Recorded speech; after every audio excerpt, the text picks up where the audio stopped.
रट्ठपाल की धर्म दीक्षा। एक बार जब भिक्षु संघ सहित भगवान बुद्ध कुरु देश में चारिका कर रहे थे, तो वह कुरु जनपद के ही थल्लकोट्ठित नाम के एक निगम में ठहरे। जब कुरुवासियों को इसका पता लगा, तो वे भगवान बुद्ध के दर्शनार्थ पहुँचे। जब वे आकर बैठ गए, तब तथागत ने उन्हें धर्मोपदेश दिया।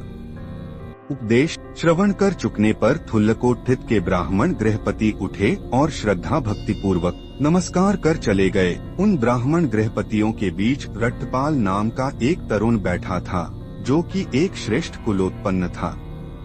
उसके मन में आया, जहाँ तक मैं समझ सकता हूँ, जिस धर्म का भगवान बुद्ध ने उपदेश दिया है, गृहस्थी में रहते हुए उसे उतनी पवित्रता, उतनी संपूर्णता के साथ आचरण में लाना आसान नहीं। यह कैसा हो यदि मैं बाल दाढ़ी मुंडा काशाय वस्त्र धारण कर गृहस्य नरह प्रव्रजित बन जाऊं। घरबारी से बेघरबारी। जब ब्राह्मण गृहपति अभी बहुत दूर भी नहीं गए होंगे, रट्ठपाल भगवान के पास आया और अभिवादन कर चुकने के अनंतर उसने अपना विचार तथागत की सेवा में निवेदन किया।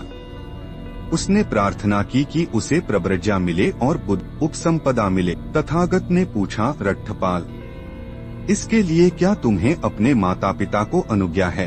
भगवान, नहीं, जिन्हें माता पिता से अनुज्ञा प्राप्त नहीं होती उन्हें मैं प्रव्रजित नहीं करता। तथागत ने कहा। तरुण बोला, मैं अनुज्ञा प्राप्त करने का प्रयास करूंगा। वह उठा और अत्यंत विनम्रता पूर्वक भगवान बुद्ध से विदा ग्रहण की। घर पहुंचकर उसने माता पिता से अपना विचार प्रकट किया और उनसे भिक्षु बनने के लिए अनुज्ञा मांगी। माता पिता बोले, रट्ठपाल, तू हमारा प्रिय पुत्र है, अत्यंत प्रिय पुत्र। तू ही हमारा एकमात्र पुत्र है। तू आराम में रहा है, आराम में पला है। तुझे दुख का कुछ अनुभव नहीं। जा खा पी मौज कर और जितने चाहे पुण्य कार्य कर।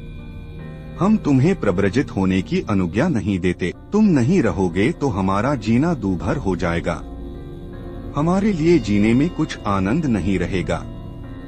हम तुम्हें जीते जी घर से बेघर हो भिक्षु बनने की अनुज्ञा क्यों दें? रट्ठपाल ने दूसरी और तीसरी बार भी अपनी प्रार्थना दोहराई। उसके माता पिता का एक ही उत्तर था। जब वह इस प्रकार अपने माता पिता की अनुज्ञा प्राप्त करने में असफल रहा, तो वह तरुण नंगी जमीन पर लेट गया और बोला, या तो मैं भिक्षु बनूंगा या यहीं पड़ा पड़ा मर जाऊंगा। उसके माता पिता ने भिक्षु बनने के प्रति अपना विरोध प्रकट करते हुए उससे उठ बैठने का बहुत आग्रह किया, लेकिन रट्ठपाल मुंह से एक शब्द नहीं बोला। उन्होंने दूसरी बार और तीसरी बार भी इस प्रकार बार बार आग्रह किया, तब भी पाल चुप ही रहा। उसके माता पिता ने रट्ठपाल के मित्रों को सारी बात बताकर उनसे कहा कि वे अपनी ओर से रट्ठपाल से आग्रह करें। उसके मित्रों ने 3 बार प्रयास किया, किंतु वह एक शब्द नहीं बोला। तब उसके मित्र रट्ठपाल के माता पिता के पास गए और बोले, वह नंगी जमीन पर पड़ा है, कहता है या तो भिक्षु बनूंगा या वहीं पड़ा पड़ा मर जाऊंगा।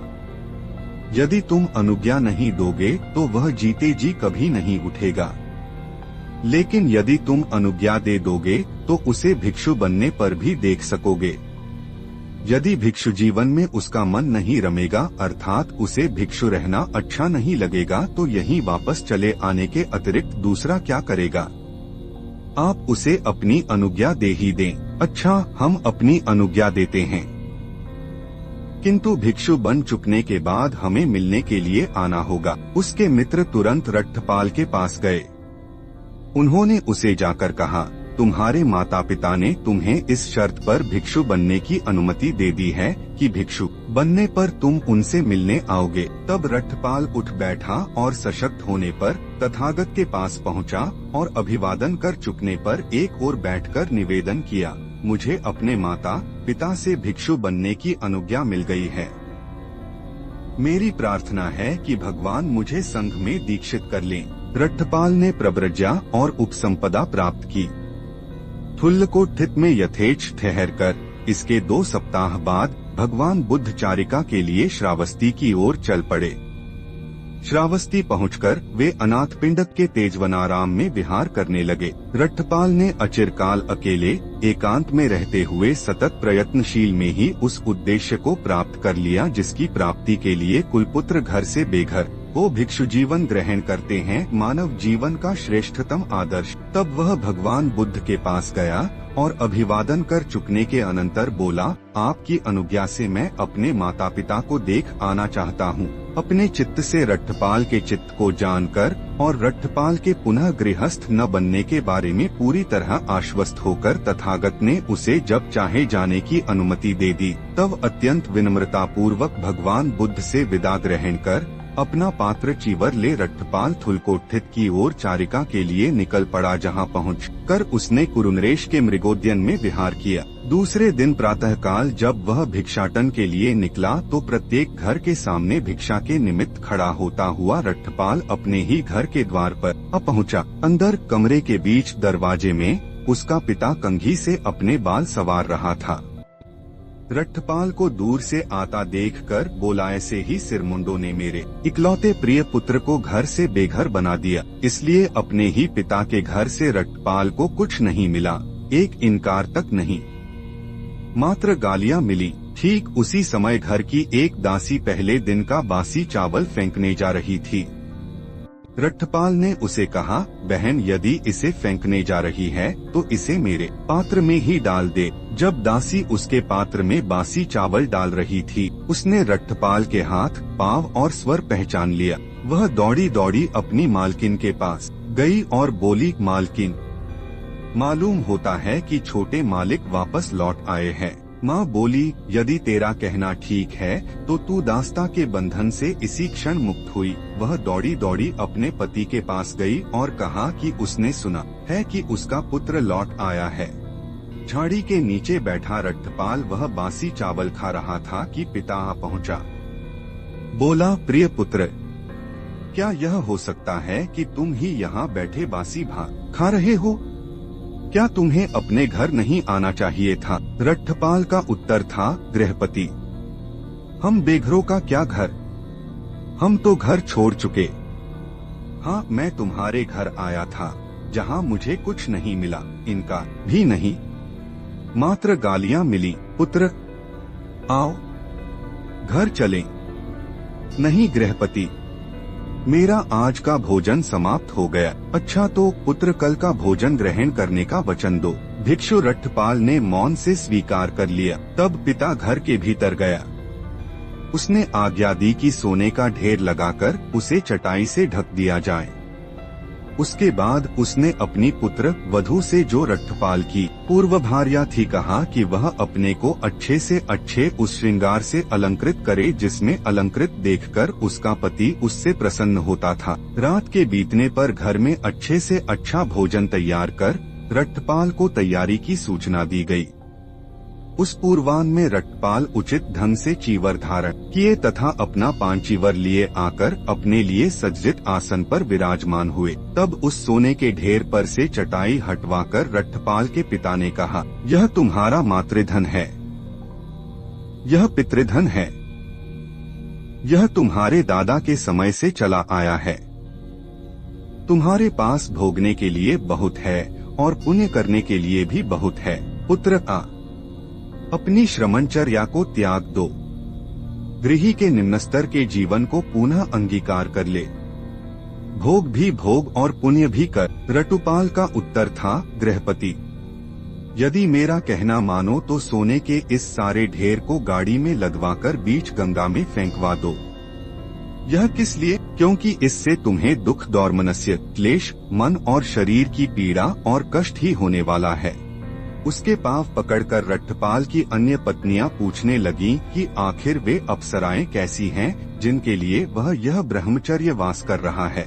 रट्टपाल का उत्तर था, बहनों, किन्हीं अप्सराओं के लिए नहीं, अपने लिए। बहनों संबोधन सुना तो सभी देवियां मूर्छित होकर जमीन पर गिर पड़ी। पाल ने पिता से कहा, गृहपति, यदि भोजन कराना है तो दो, कष्ट मत दो। पुत्र, भोजन तैयार है, करो। कहकर पिता ने रट्ठपाल को यथेच्छ भोजन कराया। भोजनांतर रट्ठपाल कुरुनरेश के मृगोद्यान में चला गया और वहां पहुंचकर मध्याह्न की कड़ी धूप के समय एक वृक्ष की छाया के नीचे बैठ गया। अब राजा ने अपने माली को आज्ञा दे रखी थी कि उसके बाग को देखने आने से पहले वह उसे ठीक ठाक करके रखे। माली अपना काम कर रहा था। उसने रट्ठपाल को एक वृक्ष के नीचे बैठा देखा। उसने राजा को सूचना दी कि बाग और तो सब तरह से ठीक ठाक है, लेकिन एक वृक्ष के नीचे वह रट्ठपाल विराजमान है जिनके बारे में महाराज ने सुना है।